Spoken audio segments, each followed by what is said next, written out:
Our brains aren't designed for today's chaos. If you've ever found yourself in a crowded room desperately wishing for a mute button, you're in the right place because today we're talking about sensory overload, a topic I wish I'd learned to navigate years ago.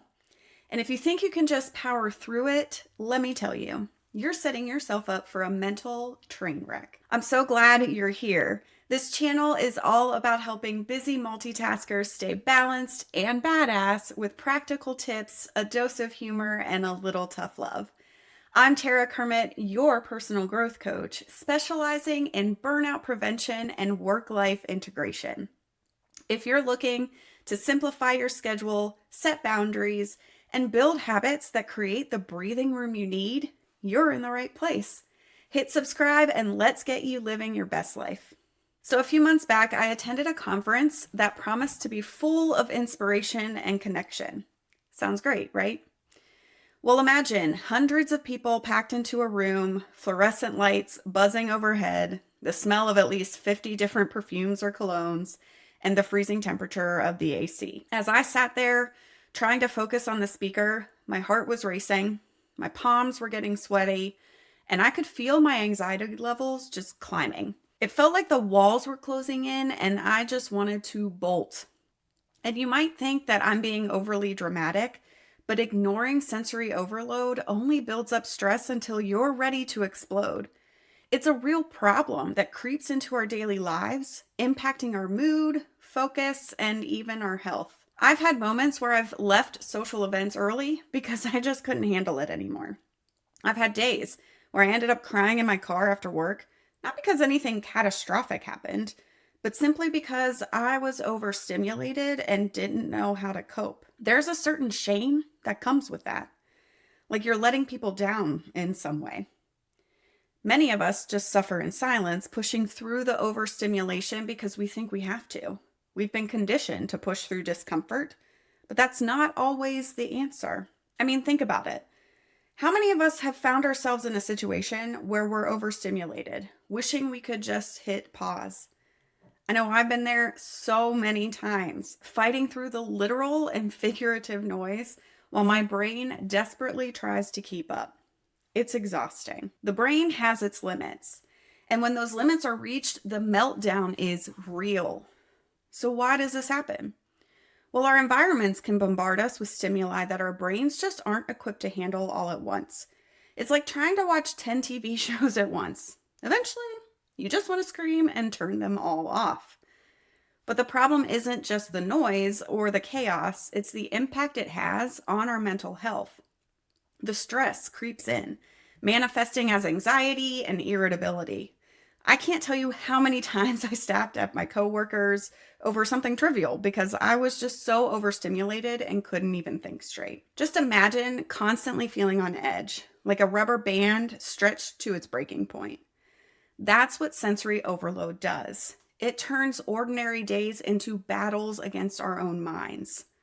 So how do we tackle this? First, start recognizing your triggers. Pay attention to what's happening around you, the situations that make your skin crawl. Is it loud chewing? Someone incessantly clicking their pens? Large groups? Grab a pen and jot them down. Acknowledging them is the first step to taking back your power. When I finally admitted that my environment was overwhelming me, it was like a light bulb went off. I noticed that my triggers were crowded spaces, loud noises, and harsh lighting. Once I knew what to look out for, I could plan around it. Next, create a calming environment whenever possible. I pride myself on the comfort of my home office. Soft lighting, plants, scented candles, calming decorations. It's amazing how much a few small changes can really impact your mental state. When the world feels chaotic, I like to be able to retreat into my safe haven. Even if you can't completely control your environment at work, bringing in personal touches can really make a big difference. That might be your favorite mug or your favorite blanket that reminds you of home. And please take breaks. You're not a machine and you don't need to keep powering through. Step away from whatever's overwhelming you. Go outside, breathe deeply, and just be for a moment. I've made it a habit to take short walks or stretch or sit outside throughout the day, which has really helped my focus and anxiety levels. It's honestly become a ritual I look forward to. Those moments of quiet can recharge your batteries and help to clear your mind. Now let's talk about communication. If you're feeling overwhelmed, don't hesitate to share that with others. You need to tell your coworkers, friends, or family when you need a breather. You might feel guilty, but most people will appreciate your honesty, and you'd be surprised at how many feel the same way. When I admitted to my husband that I was feeling overstimulated, the relief was palpable. It allowed him to come in and help shoulder the weight a little. Vulnerability is powerful. It creates connection and understanding.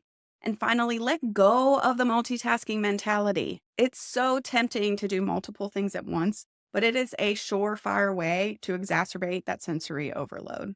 Focus on one thing at a time, and you'll find that you actually get more done without feeling like your head is about to explode. I've discovered that batching tasks not only reduces the clutter in my head, but it also helps with my productivity. So here's the bottom line.